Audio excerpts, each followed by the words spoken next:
Well, the Unknown Warrior arrived in London on the 10th of November in 1920 at Victoria Station, platform 8. And I've always reflected on that as I arrive in Victoria Station every morning for work. You know, I actually come in on a train that often arrives at platform 8 myself. And I'm always reminded of that train that would have arrived in 1920, carrying the body of the Unknown Warrior.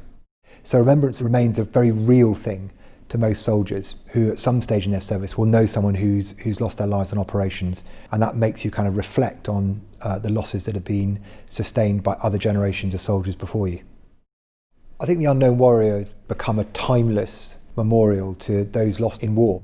He lay there overnight and then moved on a horse artillery gun carriage from Victoria Station to Westminster Abbey, going up to Wellington Arch, Hyde Park Corner, down Constitution Hill, down the Mall, along Whitehall, to Parliament Square and Westminster Abbey.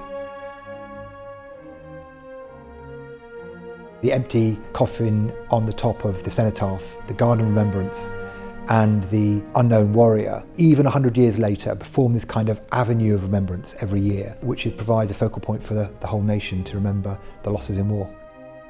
The Unknown Warrior has become, I think, an eternal symbol for remembrance and has taken on a significance that perhaps nobody anticipated in 1920. It still feels very relevant. And I know that I speak for a lot of soldiers that, you know, we've often stood there and reflected on friends that we may have lost in operations around the world. So I think that remembering those who've been lost and the freshness of those memories for some people who've served in places like Afghanistan or Iraq in the last 20 years remains as real today as it would have been in 1920. This year, of course, is also the 40th anniversary of the founding of the Western Front Association. And I think it's an interesting moment, coinciding as it does with the 2020 Centenary, to reflect on the work that we have done and our ambitions for the future.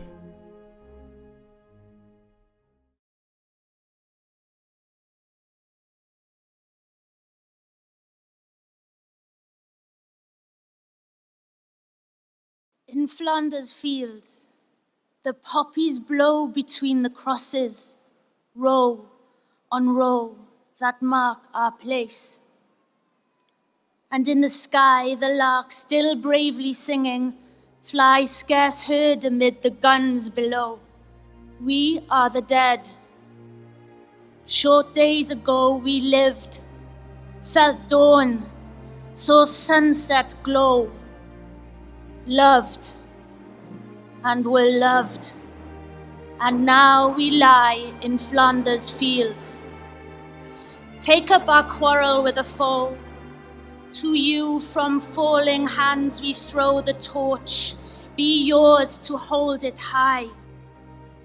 If ye break faith with us who die, we shall not sleep, though poppies grow in Flanders fields.